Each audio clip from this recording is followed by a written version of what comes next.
नमस्कार दोस्तों। अब चमचों को बुरा लगना शुरू हो गया है। अब नरेंद्र मोदी अपना मानसिक संतुलन पूरी तरह खो चुके हैं। अब भारतीय जनता पार्टी अपनी आखिरी सांसें गिन रही और अब देश के अंदर हर जगह जो अव्यवस्था है, जो हालात हैं, वो भारतीय जनता पार्टी को, उसके रामराज्य को, उसके डबल इंजन को आईना दिखा रहे हैं। जी हां, मैं इस पर बात कर रहा हूं क्योंकि राहुल गांधी बार बार कहते हैं कि नरेंद्र मोदी आजकल जब से चुनाव घोषित हुआ है, इंटरव्यू देने की श्रृंखला उन्होंने बना दी है और इंटरव्यू लेने वाले और इंटरव्यू देने वाले सब क्या है, उनका चेहरा दिख रहा है। आजकल नरेंद्र मोदी के इंटरव्यू चल रहे हैं, देखे होंगे आपने। वो 4 चमचे बैठा देते हैं और फिर वो सवाल पूछते हैं, मोदी जी एक बात बताइए, आप आम कैसे खाते हो? आप क्या उसको छील के खाते हो या चूस के खाते हो? मोदी जी जवाब देते हैं, पता नहीं, सब कुछ अपने आप होता है। मैं बाकी हिंदुस्तान जैसे मैं बायोलॉजिकल नहीं हूं। बाकी हिंदुस्तान खेती करता है, मेहनत करता है, मुझे तो परमात्मा गाइड करते हैं। मैं हिंदुस्तान में एक ऐसा व्यक्ति हूं, अकेला, जिसका डायरेक्ट परमात्मा के साथ कनेक्शन है। इंटरव्यू करने के नाम पे 4 चमचे जो बैठ जाते हैं, वो किस तरीके से सवाल करते हैं, क्या सवाल होते हैं, वो समझे जा सकते हैं। अच्छा, एक नई बात चली है, पता नहीं आपने सुना नहीं सुना। उन्हीं चमचों के साथ इंटरव्यू में एक चमची पूछती है, आप वाकई थकते क्यों नहीं है? नरेंद्र मोदी जी का जवाब आता है, पहले जब तक मां जिंदा थी मुझे लगता था कि शायद बायोलॉजिकली मुझे जन्म दिया गया है, और हालात ये हो गए हैं, उनकी चमची यह पूछती है कि मोदी जी आप अपनी इतनी एनर्जी लाते कहां से, इतना कैसे कर लेते।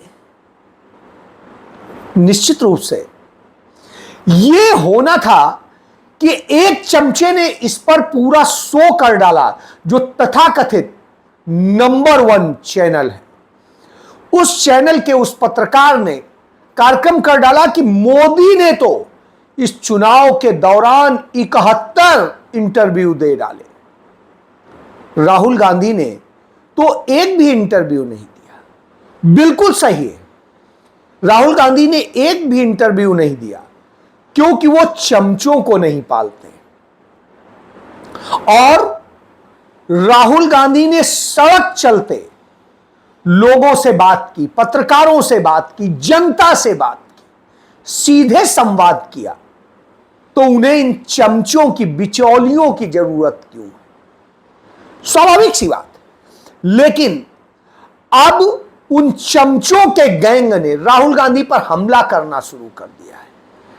वो अब ये बताने लगे हैं कि राहुल गांधी आप ये भाषा इस्तेमाल कर रहे हैं, आप वो भाषा इस्तेमाल कर रहे हैं, आप ये कर रहे हैं।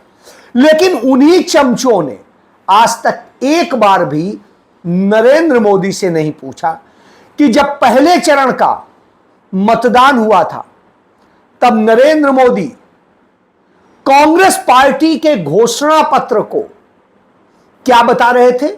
मुस्लिम लीग का घोषणा पत्र और तमाम सारी चीजें। पता नहीं क्या क्या इन्होंने बताया था।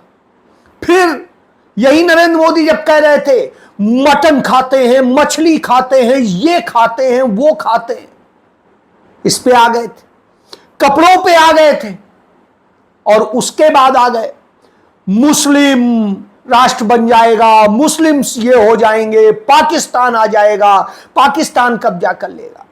और उसके बाद में फिर जब तीसरे चरण का चुनाव आया तो आते आते गजनी हो जाएगा, ये हो जाएगा, वो हो जाएगा, और फिर इसके बाद में उन्होंने कहा कांग्रेस आपकी भैंस खोल ले जाएगी, कांग्रेस आपके खेत छीन लेगी, कांग्रेस आपके मंगलसूत्र छीन लेगी, और न जाने क्या क्या। और इसके बाद में नरेंद्र मोदी फिर आ गए कि अडानी अंबानी के टेम्पो में नोट भर भर के और न जाने क्या क्या स्टाइल में आए, और होते होते वो उस पे आ गए कि आज मुजरा करने लगे। इंडिया अलायंस को अपने वोट बैंक की गुलामी करनी है तो करें, उनको वहां जाके मुजरा करना है तो भी करें, और न जाने क्या क्या करने लगे। इस पर किसी पर भी, ये जितने लोग चमचा कहने पर, एक सच दिखाने पर, सच बोलने पर राहुल गांधी से सवाल कर रहे हैं, किसी एक ने नरेंद्र मोदी से सवाल नहीं किया कि आपने तो इतने गंदे गंदे शब्द इस्तेमाल किए। इनमें से कोई भी एक ऐसा शख्स नहीं था जब नरेंद्र मोदी ने कहा था कि 50 करोड़ की गर्लफ्रेंड, उसने तब कभी नहीं कहा था जब उन्होंने कहा था कांग्रेस की विधवा, तब उन्होंने कभी नहीं कहा था जब नरेंद्र मोदी हिंदू मुस्लिम के नाम पे झूठ बोल रहे थे, सरेआम बोल रहे थे, गद्दार बोल रहे थे, और न जाने क्या क्या बोल रहे थे, तब इनमें से किसी ने सवाल नहीं किया था। लेकिन अब इन चमचों को बुरा लगने लगा है, अब चमचों को भी बुरा लगने लगा है। चमचों को भी क्या बुरा लगता है? मैं पहली बार सुन रहा हूं। चमचों को बुरा लगने का तो प्रावधान ही नहीं है, चमचा चमचा होता है। तो चमचों को, उनको डिफेंड करने की बात तो समझ में आती है, चमचों को बुरा लगने वाली बात नहीं समझ में आती। लेकिन चमचों को बुरा लग रहा है, चलिए चमचों को बुरा लग रहा है तो लगने दीजिए। इसी पर आज राहुल गांधी आज हिमाचल प्रदेश में थे, वो रैली को संबोधित कर रहे थे, और वहां पर भी उन्होंने इन चमचों का जिक्र कर दिया और बात कर दी कि जब प्राकृतिक आपदा से वह हिमाचल जूझ रहा था, तब वो नरेंद्र मोदी कहां था जो अब चुनाव प्रचार करने भागा भागा आ रहा है। यहां पे आपदा आई, हिमाचल प्रदेश ने प्रधानमंत्री से सपोर्ट मांगी। अगले मीटिंग में प्रधानमंत्री आएंगे, आप हिमाचल की जनता को बताइए, जब हिमाचल की जनता को जरूरत थी आपने हिमाचल को कितने पैसे भेजे। हमने 9,000 करोड़ मांगे थे, उन्होंने नहीं भेजे, मगर 22 लोगों का पिछले 10 साल में नरेंद्र मोदी जी ने 16 लाख करोड़ रुपया कर्जा माफ किया है। आपने 9,000 करोड़ रुपए मांगा, आपको कहा हम नहीं देंगे, आप मुश्किल में थे, 22,000 परिवारों को नुकसान हुआ, सब कुछ खो गए, और प्रधानमंत्री कहते हैं हम आपको नहीं देंगे। आपको 9,000 करोड़ नहीं दिया, उनको 16 लाख करोड़ रुपए दिया। क्या एक बार भी आया था हिमाचल? एक बार भी हिमाचल के लोगों के दर्द को समझा था? एक भी रुपए की मदद दी थी? नहीं दी थी। राहुल गांधी अमृतसर पहुंचते हैं और अमृतसर में बात करते हैं। बताइए, जब किसानों पे आफत आई थी, सब कुछ आया था, तो क्या इन चमचों ने कोई खबर आपको लेकर के दिखाई थी? आपकी लड़ाई में साथ थे? और क्या नरेंद्र मोदी कहीं दिखाई दिए थे? आज हमारे देश में जो राजनीति हावी है वो सिर्फ अलगाव फैलाने वाली राजनीति है, वो सिर्फ आपसे फायदा उठाने वाली राजनीति है। सत्ता के लिए कुछ भी कर डालेंगे मोदी जी। और ये बहुत स्पष्ट हो गया था जब किसानों का आंदोलन चला था कि आपके हर संघर्ष को नहीं पहचाना, लेकिन जैसे ही चुनाव आने लगा, चुनाव की घबराहट से वोटों के लिए उन्होंने वो काले कानून हटा दिए। इसी तरह से उनकी सारी की सारी नीतियां, जो भी वो कहते हैं, जितने भी वो झूठ आपके सामने रखते हैं, जितने खोखले वादे करते हैं, जितनी हल्की बातें करते हैं, सब सिर्फ सत्ता लेने के लिए है। किसी भी तरह से सत्ता हासिल करनी है और सत्ता को हाथों में रखना है। चाहे आपकी चुनी हुई सरकारों को धन बल के आधार पर गिरा देना हो। आपने हिमाचल में देखा क्या किया, महाराष्ट्र में देखा, खुलेआम विधायकों को 100-100 करोड़ पकड़ा के चलिए आ जाइए भाजपा में। कोई जवाब नहीं होता, इस पर भी चमचे कुछ नहीं बोलते हैं। राहुल गांधी तमाम सारे सवाल करते हैं। इन्हीं सवालों के बीच में एक चीज आती है, आखिर इतनी स्थिति खराब क्यों है? वजह साफ है। नरेंद्र मोदी पहले चरण में देख रहे थे कि 400 पार चिल्ला रहे थे, लेकिन जब हालत देखी तो धीरे धीरे दूसरे चरण के चुनाव तक आते आते 400 पार का नारा तो भूल गए। उधर राहुल गांधी ने, भारतीय जनता पार्टी के जो नेता कह रहे थे कि क्यों 400 पार चाहिए है, क्या बदलना है, तब राहुल गांधी ने उस बात को उठा लिया और इस देश को बता दिया कि 400 पार करवा के ये संविधान बदलना चाहते हैं, आपके हक छीनना चाहते हैं, आपके मौलिक अधिकार छीनना चाहते हैं, समानता का अधिकार छीनना चाहते हैं, ये नफरत वाला देश बनाना चाहते हैं जो हम होने नहीं देंगे। ये उस संविधान को छीनना चाहते हैं जो गौतम बुद्ध के विचारों को लाता है, जो गुरु नानक देव जी के विचारों को लाता है, जो बसवना जी के विचारों को लाता है और फिर डॉक्टर भीमराव अंबेडकर के विचारों को लाता है, जो गांधी और नेहरू के विचारों को लाता है। हमें तो वो मौलाना के विचारों वाला चाहिए, हमें उनके का संविधान चाहिए, हमें सबको हक देने वाला चाहिए। तब इन्हें तकलीफ होती है, क्योंकि हक देना तो ये जानते नहीं। फिर क्या होता है, राहुल गांधी जब इन सब सवालों को लेकर के खड़े होते हैं तो जनता उनके साथ खड़ी हो जाती है, और जब जनता खड़ी हो जाती है तो हालत बिगड़ जाती है। मोदी के देखा है, हाँ देखिए, हाँ देखे, क्या कुछ कहे हैं? जमा समाचार कहें समझान है, ये नहीं समझे ना पहलू है, ये बतिये समझे। का लगा था मोदी जी फिर जीत पाई है? नहीं ना जीत पाई है, समस्या खराब बा, समस्या इनका खराब बा, मोदी जी की हालत खराब बा। हाँ बहुत दूर से आए लोग। हाँ दूर से। अरे हम लोग समोहित रहे। तब के जीता था? अखिलेश जीती है। मोदी जी की रैली में अखिलेश के जीता होता। जीती क्या? जीती साइकिल जीती जी। मोदी जी का रैली में। यही वजह है कि जब छठे चरण का चुनाव हो रहा था तो नरेंद्र मोदी बंगाल पहुंचते पहुंचते मुजरा करने लगे। वही नरेंद्र मोदी जो झूठे एक यौन शोषण के आरोप लगाने वालों के साथ खड़े थे, संदेश खली के नाम से पूरे बंगाल को बदनाम कर रहे थे, और जब सच आया तो पता चला भारतीय जनता पार्टी के नेता पैसा देकर यह साजिश रच रहे थे। समझा जा सकता है कि किस तरह की हालत है। नरेंद्र मोदी इतना अपना आत्मविश्वास खो चुके हैं, इतना डर चुके हैं, और राहुल गांधी की जो आइडिया ऑफ इंडिया है उससे इतना घबरा गए कि अब लोगों से यह कहने लगे, हम आपको 5 किलो अनाज दे रहे हैं, मुफ्त दे रहे हैं, तो आप हमें वोट नहीं देंगे तो पाप पड़ेगा। आज 80 करोड़ लोगों को मुफ्त खाना मिलता है। मुफ्त राशन मिलता है तो वो आशीर्वाद देते हैं कि नहीं देते हैं? आपको पुण्य मिलता है कि नहीं मिलता है? लेकिन अगर आपने वोट नहीं दिया होगा तो वो पुण्य आपके खाते में जमा होगा क्या?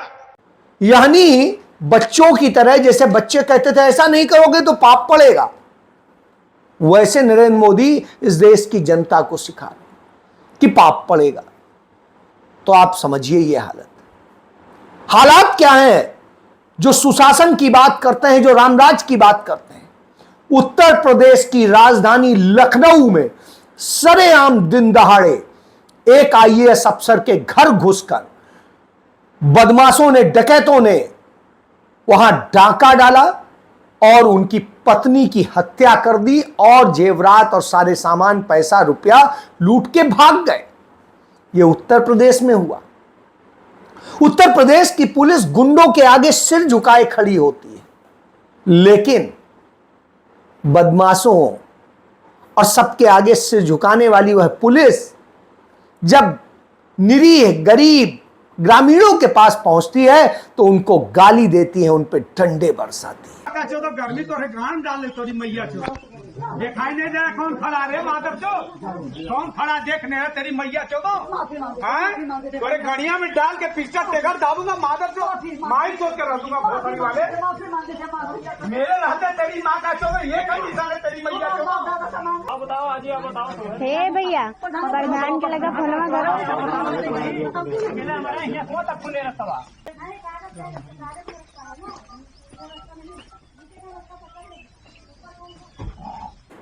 यह उत्तर प्रदेश पुलिस का चेहरा है। उत्तर प्रदेश पुलिस का यह चेहरा है कि वो मतदान के दौरान वोट न डालने देने के लिए मतदाताओं को रोकते हैं। यह स्थिति है कि वोट नहीं डालने देंगे। क्यों? क्योंकि तुम भाजपा के खिलाफ वोट डाल रहे। यह स्थिति हो जाती है, आप समझ सकते हैं। तब प्रियंका गांधी और अखिलेश यादव पहुंच जाते हैं गोरखपुर में, जहां योगी आदित्यनाथ का गढ़ है। वहां पर डंके की चोट पे जनता जुटती है और वह आईना दिखाती है कि हम उत्तर प्रदेश में अब भाजपा का सफाया करने जा रहे हैं। वहीं प्रियंका गांधी और डिंपल यादव जब बनारस की सड़कों पर निकलते हैं तो बनारस जन सैलाब की तरह निकल पड़ता है। नरेंद्र मोदी ने तो अरबों रुपया खर्च किया था इस तरह के शो के लिए। यहां मुफ्त में अपना पैसा लगा करके जनता इस तरह चल रही थी जैसे कोई नदी चल रही हो, इस तरह के हो। तो यह बताता है कि अब जनता बदलाव चाहती है। जनता बदलाव चाहती है तो बताती है कि आप कितनी बड़ी समस्या बन गए हैं देश के लिए। असल में नरेंद्र मोदी इस देश की सबसे बड़ी समस्या है।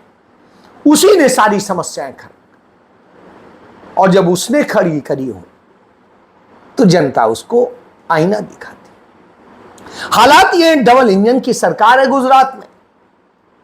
वहां पर गेमिंग ऐप, जहां पे गेमिंग जोन है, वहां आग लग जाती है, 30 बच्चे जल के मर जाते हैं और भारतीय जनता पार्टी का विधायक वहां मुस्कुरा रहा होता है। मरने वाले 30 लोगों के प्रति उसके मन में कहीं सद्भावना नहीं, श्रद्धा नहीं, दुख नहीं। इसी तरह दिल्ली में केंद्र सरकार है, उसके अधीन आता है, और दिल्ली में जो भाजपा के एक समर्थक के हॉस्पिटल में, चाइल्ड केयर यूनिट में आग लगती है, 7 बच्चे मर जाते हैं, कोई सुध नहीं। जब इस तरह के हालात हों तो आप समझ सकते हैं कि कहां भारत जा रहा है। यह हालत है। नरेंद्र मोदी पंजाब जाते हैं तो डरे हुए होते हैं, कहीं और जाते हैं तो डरे हुए होते हैं, कंगना रनौत के लिए प्रचार करने तो पहुंच जाते हैं, लेकिन हिमाचल के लोगों के दर्द में शरीक होने नहीं जाते। जो हालात हैं वो डरावने हैं, उनको देख के डर लगता है। लेकिन जनता अब उनसे लड़ने को तैयार है, जिस कारण से नरेंद्र मोदी को डर लगने लगा है और वो मुजरा करने लगे। तो नरेंद्र मोदी का मुजरा सबके सामने। जय